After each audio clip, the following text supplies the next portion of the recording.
আল্লাহ পাক বলছেন, একটু খেয়াল করেন, লাইসাল বিররা, কোনো নেকি হবে না। মানে এমন একটা কথা আল্লাহ পাক শুরু করলেন এইভাবে যে কোনো নেকি হবে না। লাইসাল বিররা, কোনো সওয়াব হবে না, কোনো লাভ নাই, কোনো কল্যাণ নাই, কোনো নেকি হবে না। কেন নেকি হবে না? কিসের জন্য? লাইসাল বিররা আন তুওয়াল্লু বুজুহাকুম কিবালাল মাশরিকি ওয়াল মাগরিব। পূর্ব দিকে হয় নামাজ পড়ো আর পশ্চিম দিকে হয় নামাজ পড়ো।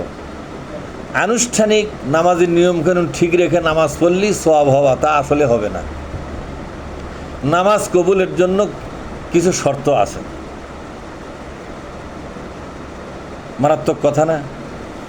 যে কোনো ইবাদতের আনুষ্ঠানিক নিয়ম পদ্ধতি দিয়েই শুধু ইবাদতটা কবুল হয় না। ইবাদতটা কবুল হওয়ার জন্য আল্লাহর পক্ষ থেকে কিছু কন্ডিশন থ্রো করা হয়েছে, কিছু শর্ত আরোপ করা হয়েছে। এই শর্তগুলো পূরণ না করলে বিশুদ্ধভাবে নামাজ পড়েছি এই অহংকার দিয়ে কোনো লাভ হবে না। সহি নামাজ, সহি রুকু, সহি তেলাওয়াত, তেলাওয়াতেরও কিন্তু একটা অহংকার আছে, আছে না? সুতরাং আনুষ্ঠানিক নিয়মকানুন এবং পদ্ধতি সবটুকুনি অবলম্বন করে যে নামাজ আমরা পড়তেছি বা যে ইবাদতগুলো করতেছি, এতটুকুর মধ্যে ওই ইবাদতটা কবুল হবে না। ইবাদত কবুল হওয়ার জন্য কিছু প্রাণ সত্তা লাগবে। কি লাগবে জোরে বলুন? আল্লাহ বলছেন, পূর্ব দিকে নামাজ পড়ো আর পশ্চিম দিকে হয় নামাজ পড়ো। পূর্ব মানে হলো কাবা শরীফের পশ্চিমে যারা আছে তারা তো পূর্ব দিকে হয় নামাজ পড়ে, পড়ে কিনা জোরে কোন? আবার কাবা শরীফের পূর্বে যারা আছে তার পশ্চিমমুখী হয় নামাজ পড়ে। পূর্ব পশ্চিমে মুখ ঘোরানোর মধ্যেই কোনো কল্যাণ নাই, এ নামাজে কোনো সওয়াব নাই, এ নামাজ কবুল হবে না। এ নামাজ কবুল হওয়ার জন্য আল্লাহ পাক বলছেন, ওয়ালাকিন্নাল বিররা মান আমানা বিল্লাহ। আল্লাহ পাক বলছেন এ নামাজ কবুলের জন্য প্রথম শর্ত হলো আল্লাহর প্রতি ঈমান আনা লাগবে। তাহলে নামাজ যারা পড়ে তারা কি আল্লাহর প্রতি ঈমান আনে কি আনে না? নামাজ তো পড়ার আগেই তো ঈমানটা এনেছে, কিন্তু এখানে কোন ঈমানের কথা বলা হলো? এখানকার ঈমানের অর্থ কি? আল্লাহকে শুধু সৃষ্টিকর্তা বলে, আল্লাহকে শুধু রিজেক দাতা বলে যে ঈমান এনেছে, ঈমান আনা সঠিক হয় নাই। এবার আল্লাহকে তোমার রব বলে স্বীকার করা লাগবে, আর তুমি নিজেকে আল্লাহর প্রজা বানাতে হবে। জোরে বলুন সুবহানাল্লাহ। আল্লাহ আমাদের রাজা আর আমরা হলাম আল্লাহর প্রজা।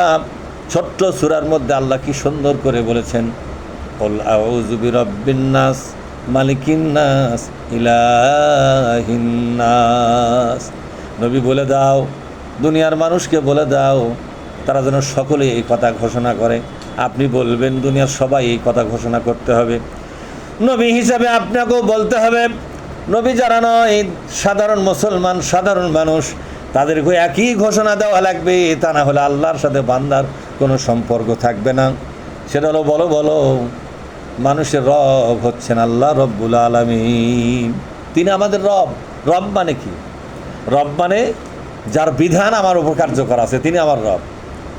যার বিধান চলবে ব্যক্তি, সমাজ এবং রাষ্ট্রে, যার বিধান মানুষ মানতে বাধ্য, তিনি হলেন সেই সমাজের, সেই দেশের রব।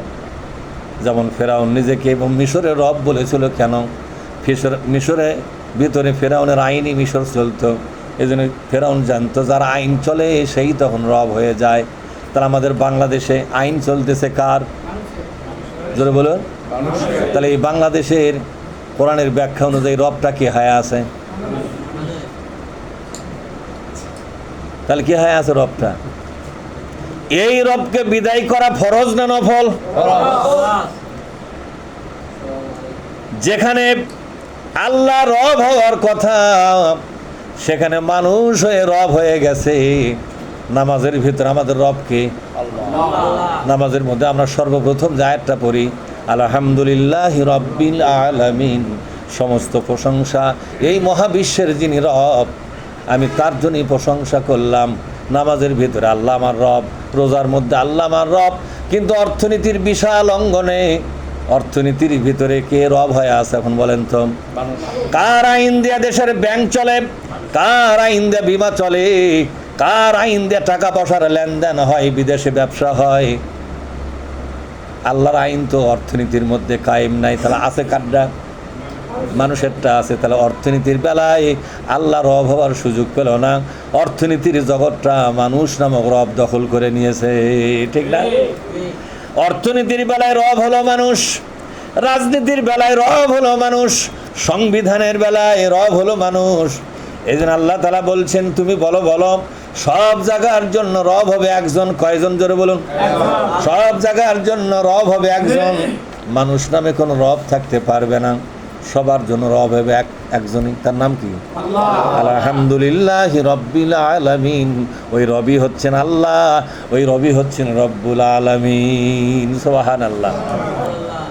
তাহলে আমরা প্রজা, আর আল্লাহ কি? বল আউযু বিরাব্বিন নাস মালিকিন নাস। নাসের মালিক মানে রাজা, নাস মানে মানুষ। শুধু গরিবরাই মানুষ, যারা ক্ষমতাধর তারা তো মানুষ নয়। তারা কি?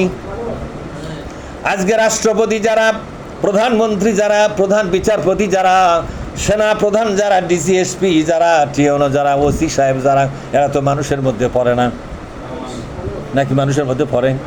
সচিবালয়ের সকল সচিব কি মানুষ? তাহলে আল্লাহ তাআলা কি বলেছেন?